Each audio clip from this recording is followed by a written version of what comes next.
कुछ लोग हमें अपने अल्फाज से, रवैये से इतनी अज़ियत देते हैं, इतनी अज़ियत देते हैं कि ज़िंदगी में फिर कभी वो हमसे प्यार से बात करें या हम पर कोई एहसान करें तो उनसे अजीब सी नफ़रत महसूस होती है।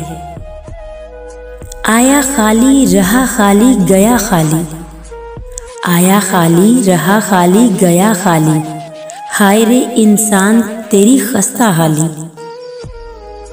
अल्लाह हंसाता है तो हंसते जाओ, रुलाता है तो रोते जाओ, चीज़ें देता है तो कबूल करो और वापस ले लेता है तो राज़ी हो जाओ। बड़ी से बड़ी और आसान फ़कीरी यही है कि हमें अल्लाह का हर फैसला मंजूर है। वो मुस्तकबिल जिसके लिए हम परेशान होते हैं, हो सकता है उसमें हम हो ही नहीं।